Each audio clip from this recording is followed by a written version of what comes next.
Bismillahirrahmanirrahim. Assalamualaikum warahmatullahi wabarakatuh. Selamat pagi. Salam sejahtera untuk kita semua. Om Swastiastu, Namo Buddhaya, salam kebajikan dan salam sehat untuk kita semua. Perkenalkan, nama saya Laode Awal Sakti SHMH, dosen pada program studi hukum Fakultas Hukum Universitas 19 November Kolaka. Pada video pembelajaran kali ini, saya akan mempresentasikan pembelajaran pada mata kuliah hukum pidana. Mata kuliah hukum pidana ini merupakan salah satu mata kuliah wajib pada kurikulum Fakultas Hukum Universitas 19 November Kolaka, terdapat pada semester 2 dengan bobot SKS 3 SKS. Dalam pembelajaran mata kuliah hukum pidana itu setidaknya ada beberapa capaian pembelajaran mata kuliah, setidaknya terdiri atas 4 CPMK. Yang pertama yaitu menunjukkan sikap bertanggung jawab atas pekerjaan di bidang keahlian hukum pidana secara mandiri. Yang kedua, memahami konsep teoritis, asas-asas dan regulasi yang berkaitan dengan hukum pidana. Yang ketiga, mampu melakukan kajian hukum terhadap berbagai macam persoalan hukum yang terjadi khususnya dalam aspek hukum pidana.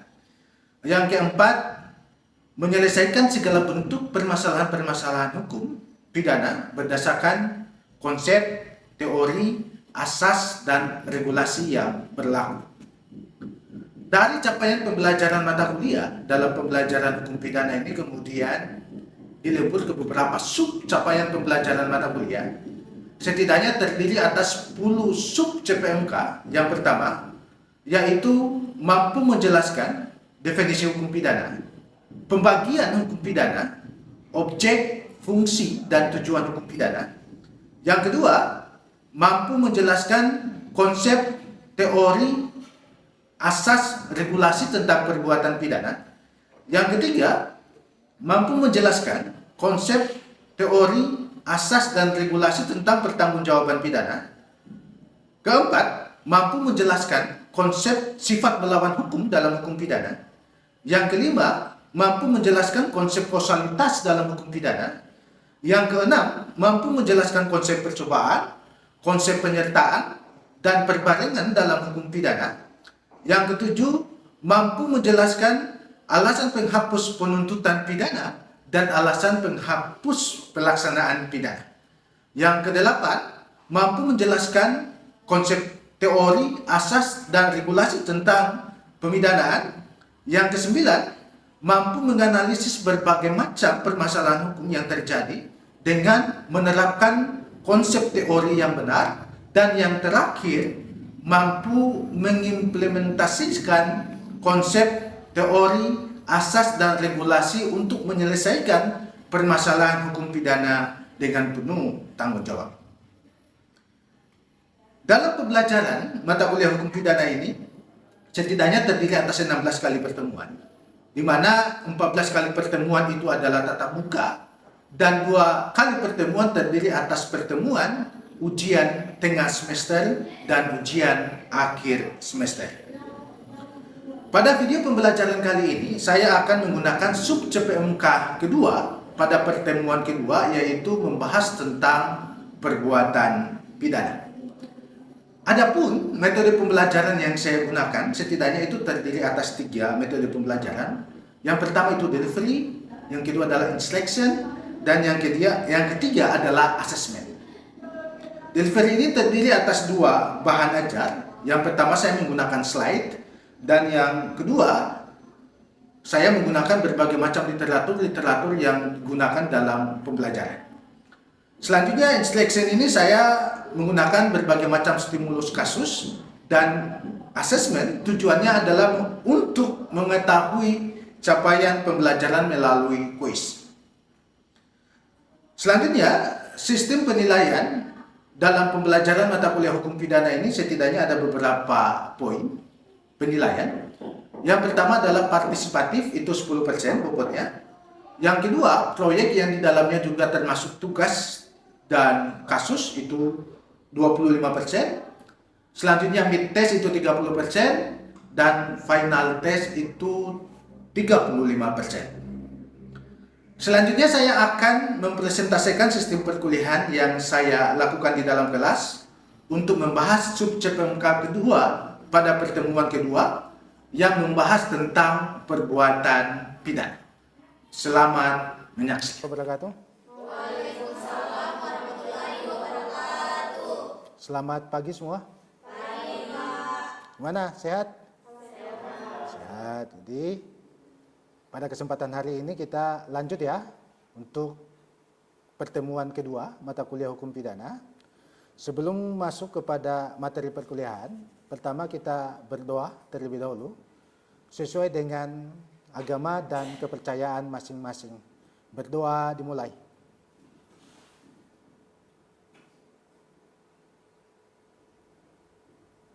Doa selesai. Selanjutnya, mengawali pertemuan hari ini, saya lakukan absensi ya bagi mahasiswa yang hadir. Silakan diakses siakatnya adik-adik sekalian.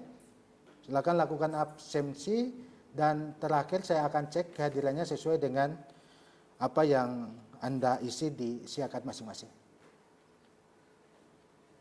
Oke, sudah mengabsen semua? Oke, kita lanjutkan materi pada kesempatan hari ini ya.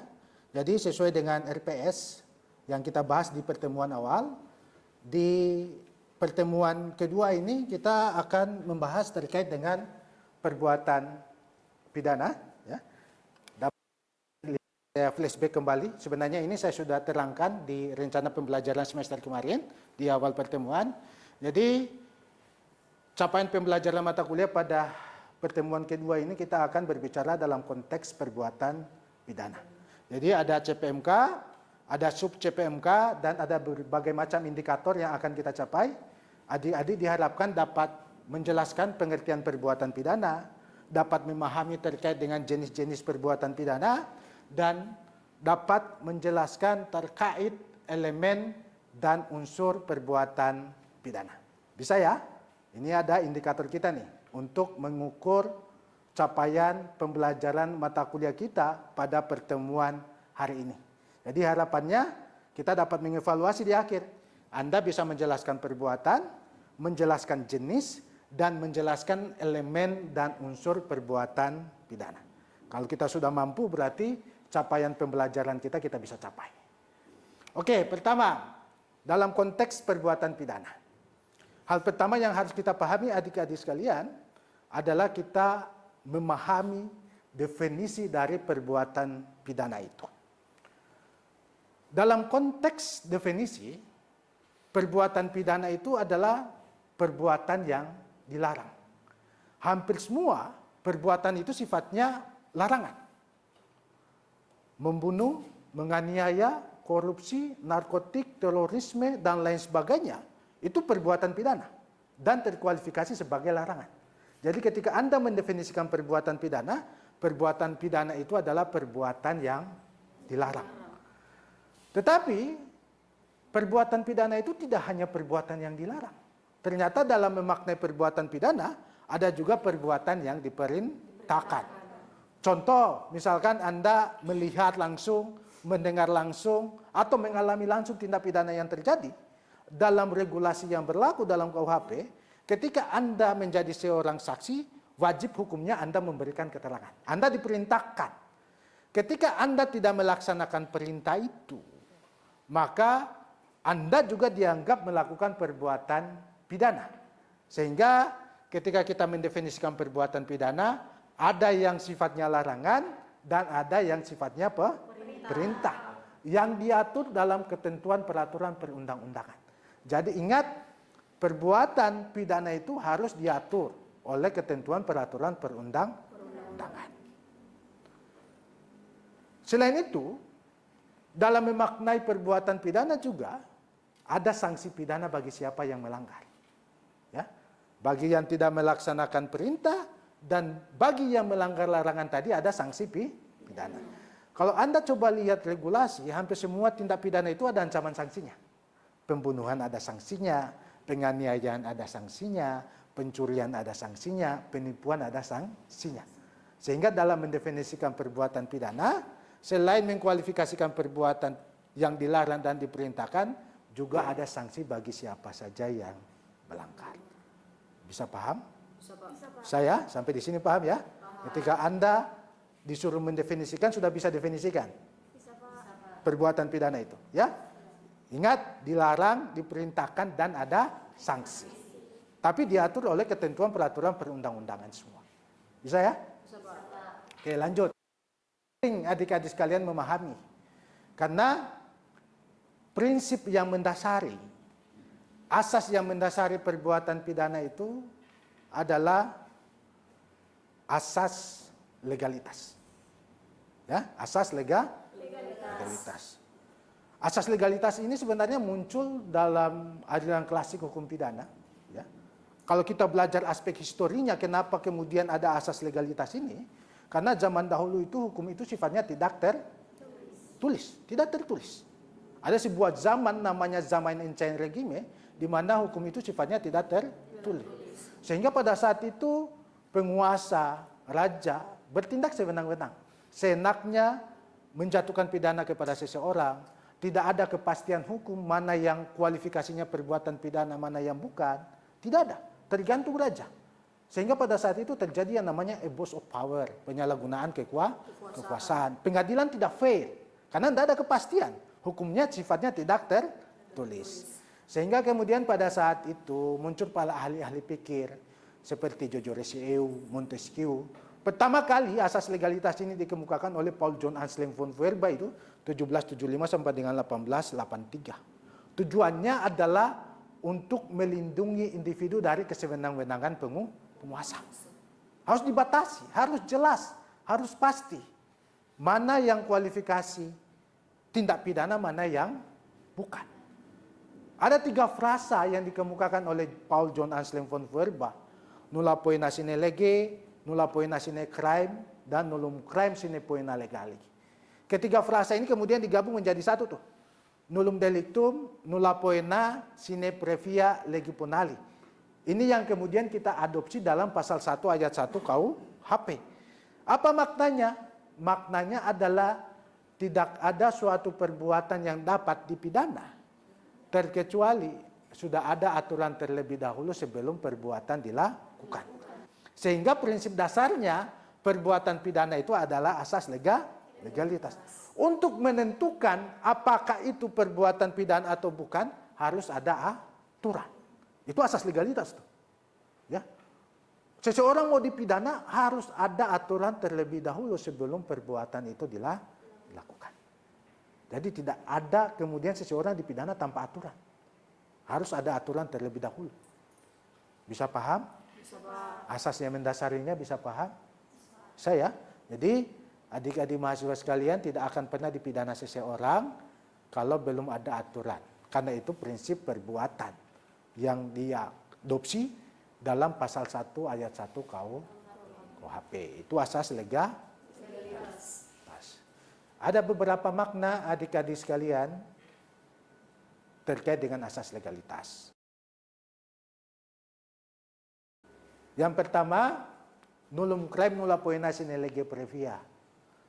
Jadi harus ada undang-undang sebelumnya. Seseorang tidak akan dipidana tanpa ada undang-undang sebelumnya. Konsekuensi hukumnya tidak boleh berlaku surut, non retroaktif.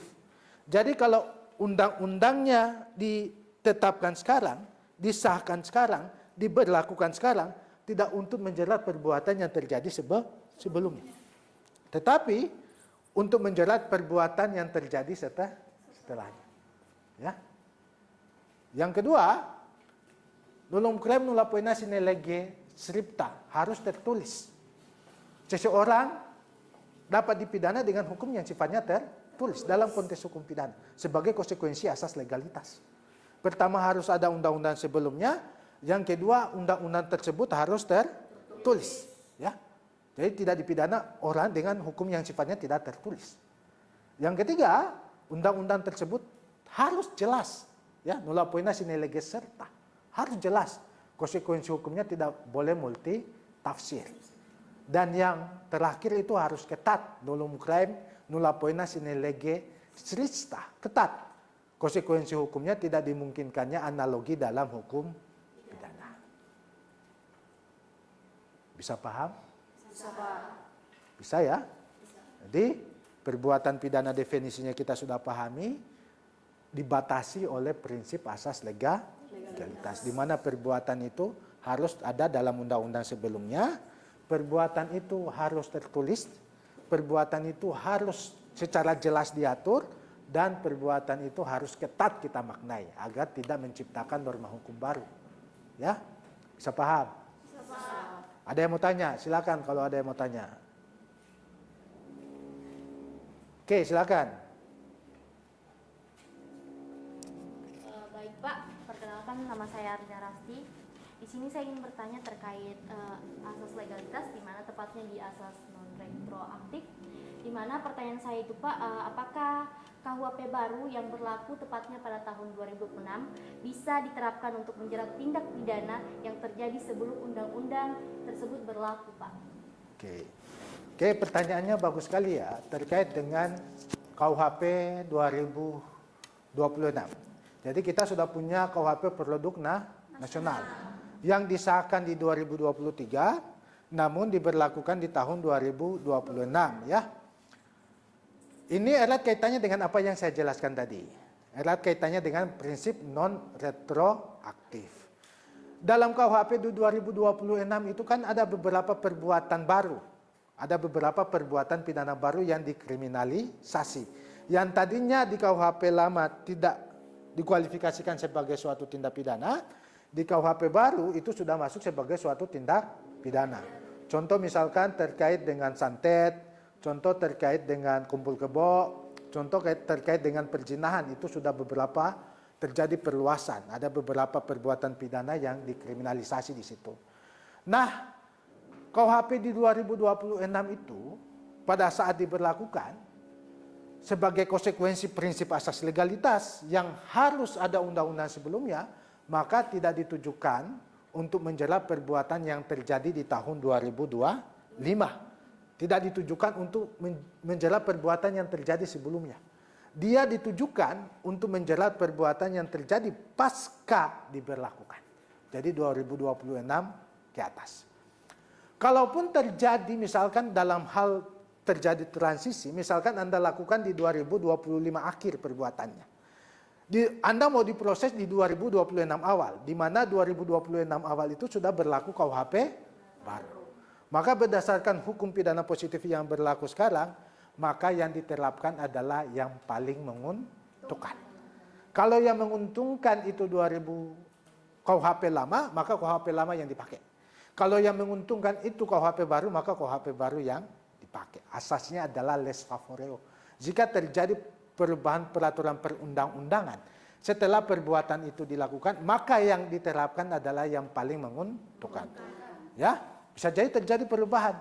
Ya, misalkan penganiayaan di KUHP lama diancam dengan sanksi pidana sekian, di KUHP baru sanksi pidana sekian. Lihat sanksi pidana yang paling menguntungkan. Yang paling menguntungkan itulah yang dipakai. Ya, kalau terjadi masa transisi, misalkan perbuatannya Anda lakukan di 2025, tapi Anda diproses 2026, maka yang dipakai yang paling menguntungkan. Ya, kalau terjadi 2026 ke atas, maka yang dipakai KUHP baru kan. Tapi kan bisa jadi ada masa transisi di situ, maka yang dipakai adalah yang paling menguntungkan berdasarkan asas les favoreo. Bisa paham? Bisa. Oke, selanjutnya kita sudah maknai definisi perbuatan pidana, kita sudah maknai asas, sekarang kita bicara klasifikasi perbuatan pidana atau jenis-jenis ya. Jadi ada berbagai macam jenis tindak pidana ya. Yang pertama, kejahatan dan pelanggaran. Kalau kita coba lihat KUHP, adik-adik sudah pernah buka KUHP-nya? Sudah ya, di situ ada 3 buku. Buku pertama apa? Buku pertama apa? Ketentuan. Buku kedua apa? Kejahatan. Buku ketiga apa? Pelanggaran. Jadi dari situ kita bisa menjustifikasi bahwa perbuatan pidana itu secara klasifikasi dibagi atas kejahatan dan pelanggaran. Pembagian kejahatan dan pelanggaran ini diklasifikasikan berdasarkan berat ringannya perbuatan. Yang berat-berat masuk kejahatan, yang ringan-ringan masuk pelanggaran. Sehingga konsekuensi hukumnya, sanksi terhadap kejahatan itu lebih berat dibandingkan sanksi terhadap pelanggaran. Jadi, itu yang pertama, ada konsep mala inse dan ada konsep mala prohibita. Ya, bisa ya? Oke. Bisa bedakan kejahatan pelanggaran. Kejahatan itu berat di buku 2, pelanggaran itu lebih ringan di buku 3. Selanjutnya ada delik formil dan delik material. Ya, ini juga klasifikasi tindak pidana nih. Penting Anda pahami adik-adik sekalian. Ada perbuatan yang masuk kualifikasi delik formil, ada perbuatan yang masuk kualifikasi delik material. Simpel memahaminya. Delik formil itu menitik beratkan kepada tindakan. Delik material menitik beratkan kepada akibat. Terhadap delik material itu akibatnya harus terwujud. Akibatnya harus terjadi. Tidak terjadi akibat, maka tidak dapat dikatakan dia melakukan tindak pidana yang terkualifikasi sebagai delik material. Untuk memudahkan adik-adik memahami, saya berikan contoh. Misalkan delik formil. Delik formil itu memfokuskan kepada tindakan. Tidak perlu ada akibat dia. Contoh pencurian. Pencurian itu harus hilang barangnya atau tidak? Pencurian? Tidak ya? Harus hilang atau tidak? Ya. Jadi delik pencurian itu dikualifikasikan sebagai delik formil. Tidak harus hilang barangnya. Cukup membuktikan tindakan mengambil sebagian atau seluruhnya kepunyaan milik orang lain dengan maksud memiliki. Persoalan hilang barang atau tidak itu tidak menjadi syarat. Dia dikatakan pencuri. Karena bisa jadi Anda ambil HP-nya, pas di depan rumah, Anda ditangkap, HP-nya kembali, Anda tetap dikatakan pencuri. Tetap. Karena akibat itu tidak menjadi syarat. Karena pencurian itu delik formil. Beda halnya dengan pembunuhan. Pembunuhan itu harus ada akibat yang terjadi. Pasal 338, pasal 340 itu delik material. Harus ada akibatnya dia. Akibat yang diinginkan apa adik-adik sekalian dalam delik pembunuhan? Harus ada yang meninggal dunia. Tidak ada yang meninggal dunia berarti tidak ada pembunuhan. Sehingga pembunuhan itu terkualifikasi sebagai delik. Ya, bisa paham ya? Bisa. Ya. Selanjutnya delik komisionis dan delik omisionis. Ini tadi kita sudah deskripsikan sebenarnya pada saat mendeskripsikan definisi perbuatan pidana. Ya, ada larangan, ada perintah. Delik komisionis itu sifatnya semua larangan. Pasal 351, pasal 338, pembunuhan ya, penganiayaan, pembunuhan berencana itu semua larangan. Tapi juga ada yang sifatnya perintah ya. Contohnya pasal 224 KUHP yang tadi tidak memberikan keterangan saksi ya.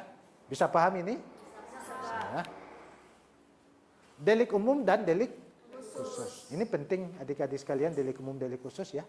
Delik umum itu delik yang berlaku untuk semua orang. Semua orang, tanpa ada pengecualian. Kalau dalam KUHP menggunakan kata-kata barang siapa, maka dia delik umum. Karena berlaku untuk semua orang, tanpa ada pengecualian. Namun juga ada delik khusus adik-adik sekalian. Delik khusus itu di mana pembentuk undang-undang sudah membatasi. Oh, perbuatan pidana ini hanya ditujukan untuk orang-orang tertentu. Bukan untuk semua orang. Contoh misalkan dalam pasal 449 KUHP, di mana 449 KUHP itu hanya ditujukan untuk nahkoda kapal. Kalau Anda bukan nahkoda kapal, Anda tidak akan dijerat dengan pasal 449. Jadi, kalau terminologinya barang siapa, subjeknya, kalau setiap orang berarti delik umum. Kalau dia kualifikasikan menyebut orang tertentu, maka delik khusus. Bisa paham? Bisa paham. Paham ya? Nanti kalau ada yang mau ditanyakan silakan ya. Selanjutnya ada delik biasa dan delik aduan. Ya. Delik biasa, delik aduan ini sebenarnya delik biasa itu untuk melakukan proses hukum terhadap perkara-perkara yang terkualifikasi sebagai delik biasa itu tidak butuh pengaduan, ya. Polisi bisa langsung proses. Ya, contoh pembunuhan, contoh pemerkosaan, tidak perlu ada pengaduan. Polisi sudah punya kewenangan untuk langsung proses. Dia ketahui ada tindak pidana yang terjadi dan tindak pidana itu delik biasa, tidak perlu tunggu pengaduan, bisa langsung proses, ya. Bisa langsung penyelidikan, penyidikan, penangkapan, penahanan dan lain sebagainya, bisa langsung, ya. Kalau itu delik biasa.